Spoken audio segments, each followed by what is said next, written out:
is Catherine, and I work for a major carrier. I'm a flight attendant.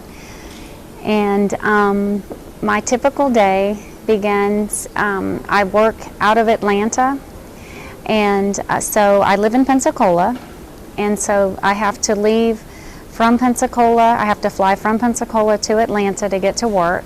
To start my day, I go to the flight attendant lounge, and we typically sign in, and that's where we get all of our paperwork to start our day for our trip. The entire crew will meet in a briefing room. We'll talk about our duties and what we're going to be doing on the aircraft. We also, we'll talk about, where we want to work on that aircraft, along with, do we have everything that we need for that flight. Once we arrive at the aircraft and we board, the boarding process is typically pretty much, I have to say it's somewhat of a hassle, somewhat. We have to make sure that all of the bags fit in the overhead bins, and once we have, enough space, and we have too many bags, I should say, in the overhead, we have to make sure we let the agent know so that they can start checking bags. Along with that, we're doing a ground service where we're serving our first class passengers. We also do our safety checks, making sure that all of our equipment is taken care of and that it's in good standing before we take off. We also make sure that all passengers are taken care of as far as their seat belts are fastened, and that's prior to pushback. So, briefing and boarding can be pretty much a, pretty big job, I should say. During the flight, we begin a beverage service, and if the flight is at least, I want to say, over 250 miles, we'll also have a meal service on board, depending on how, like I said, how long the flight is. Once we start the beverage service, we will then begin our meals, and then begin to pick up the trash.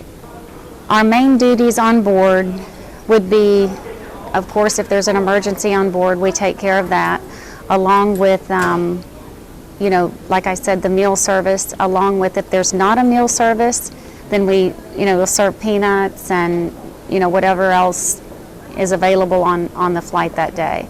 Once we get ready to land, we typically then get ready to do all of our safety issues, for landing. Typically that consists of, making sure that everyone is seated, everyone has their seat belts fastened, along with the fact that everyone has their tray tables and, in the upright position, along with doing announcements. One flight attendant will be doing, an announcement, and the other one will be picking up at the same time. Periodically, we have medical issues on board where we have to take care of passengers who are sick. If they're having a heart attack, we have to make sure that, we take care of that with CPR. We have a defibrillator on board where we can take care of them.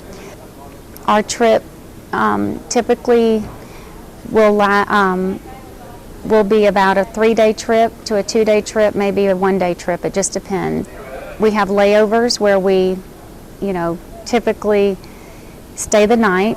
So it depends. If we have a 1-day trip, then we'll come back, back to Atlanta, and then I come back to Pensacola. On a layover, we get to stay, in different destinations, different places, just depending on where I'm going to be staying that evening.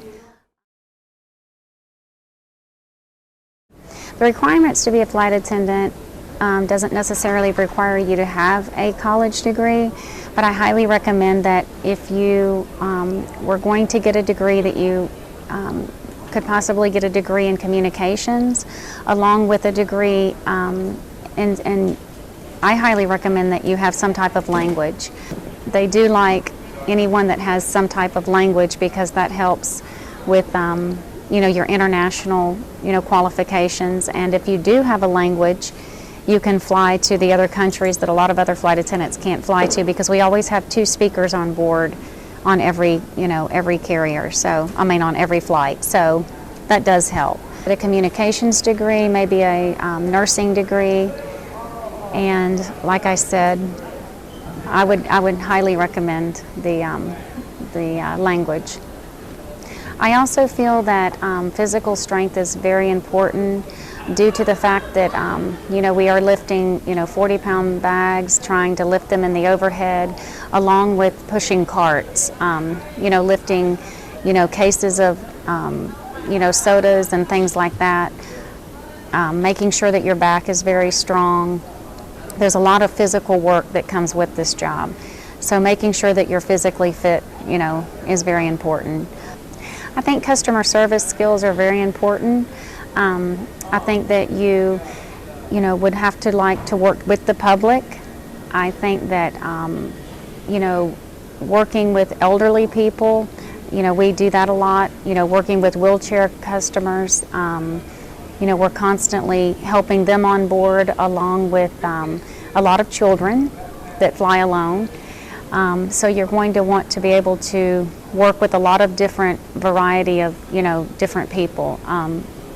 Disabled passengers, of course, along with people with different personalities, and so you want to be able to get along with several different people.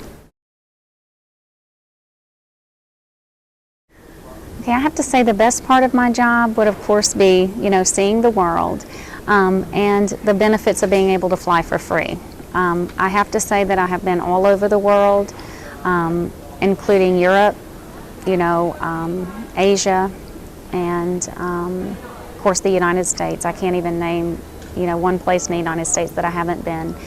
I do love working with the public, and so I have to say that that's one thing that I love about my job. And meeting people that you never thought that you'd be able to see or meet. I've met movie stars and that kind of thing.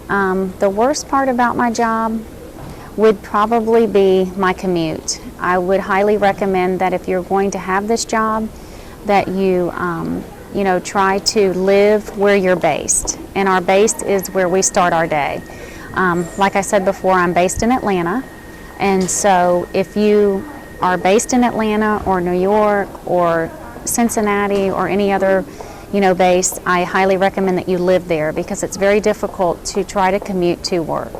That's probably the worst part of my job, along with the only other thing that would be difficult is just the boarding process, and that's the worst part about our job, is just getting everything done prior to takeoff. And so but it's just a big hassle for everyone, I think, for the whole gate area along with us. So that would probably be the worst part of my job, but otherwise I absolutely love it.